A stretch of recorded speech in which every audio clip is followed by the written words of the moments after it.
ജമ്മു കാശ്മീരിലെ പൂഞ്ചിൽ വ്യോമസേന വാഹനത്തിന് നേരെ ഭീകരാക്രമണം ഉണ്ടായി. 5-ലേറെ സൈനികർക്ക് പരിക്കേറ്റുവെന്നാണ് പ്രാഥമികമായ വിവരം. ഭീകരവിരുദ്ധ സേനയെ രാഷ്ട്രീയ റൈഫിൾസ് പ്രദേശത്ത് തിരച്ചിൽ നടത്തുകയാണ്. അർജുൻ പീതാംബരൻ വിവരങ്ങളുമായിട്ട്. അർജുൻ, എപ്പോഴാണ് ഈ ആക്രമണം നടന്നതായിട്ടുള്ള വിവരം? പരിക്കേറ്റവരുടെ നില എങ്ങനെയാണ്? മറ്റെന്തെങ്കിലും കൂടുതലായ വിവരങ്ങൾ ലഭ്യമാകുന്നുണ്ടോ? നിമിഷം ഇന്ന് വൈകിട്ട് 6:15 ഇത്തരത്തിൽ ഒരു വാഹനവ്യൂഹം, വ്യോമസേനയുടെ വാഹനവ്യൂഹം മൊഹല്ല സനായി എന്ന് പറയുന്ന പ്രദേശത്ത് നിന്നും ജറാവള്ളി എന്ന് പറയുന്ന പ്രദേശത്ത് നിന്നും ഷാസ്താർ എന്ന എയർബേസിലേക്ക് പോകുന്നതിനിടയ്ക്ക് ഇത്തരത്തിൽ ഭീകരർ അവർക്ക് ആ വാഹനവ്യൂഹത്തിന് നേരെ വെടിയുതിർക്കുകയായിരുന്നു. 2 വാഹനങ്ങൾക്ക് നേരെയാണ് വെടിവെപ്പുണ്ടായത്. അതിൽ 5 പേർക്ക് പരിക്കേറ്റിട്ടുണ്ട് എന്നുള്ള കാര്യം ഏകദേശം സ്ഥിരീകരിച്ച റിപ്പോർട്ടുകൾ തന്നെയാണ് ഇപ്പോൾ പുറത്തു വന്നുകൊണ്ടിരിക്കുന്നത്. അതിൽ ഒരാളുടെ പരിക്ക് ഒരല്പം ഗുരുതരമാണ്. ഈ എല്ലാവരെയും 5 പേരെയും ഇതിനോടകം തന്നെ ആശുപത്രിയിൽ അഡ്മിറ്റ് ചെയ്തിരിക്കാൻ അവർക്ക് വേണ്ട എല്ലാ ചികിത്സയും നൽകുന്നുണ്ട് എന്നുള്ള കാര്യം കൂടി സേന പറയുന്നുണ്ട്.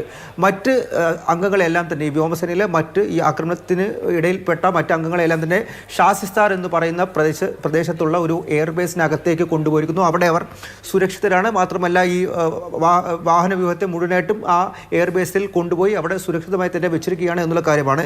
ഈ ആക്രമണം ഉണ്ടായതിന് തൊട്ട് പിന്നാലെ തന്നെ കൂടുതൽ സേനയെ ഇവരുടെ സഹായത്തിലായി റീഎൻഫോഴ്സ്മെൻ്റ് ആയിട്ട് അവിടേക്ക് എത്തിയിരുന്നു. മാത്രമല്ല രാഷ്ട്രീയ റൈഫിൾസ് അടക്കം ആ പ്രദേശത്തേക്ക് എത്തി പൂർണ്ണമായിട്ടും അത് സൈന്യത്തിൻ്റെ ഒരു ബന്ദോബസ്തിലാക്കി ആൾക്കാരെ എല്ലാം തന്നെ മാറ്റി പിന്നാലെ തന്നെ തിരച്ചിൽ ആരംഭിച്ചു. ആ തിരച്ചിലും ഏറ്റുമുട്ടലും ഇപ്പോഴും തുടരുന്നുണ്ട് എന്നുള്ള കാര്യമാണ് നമുക്ക് വ്യക്തമാകുന്നത്. മാത്രമല്ല കൂടുതൽ ഭീകരർ ആ പ്രദേശത്ത് ഇപ്പോഴും ഉണ്ട്.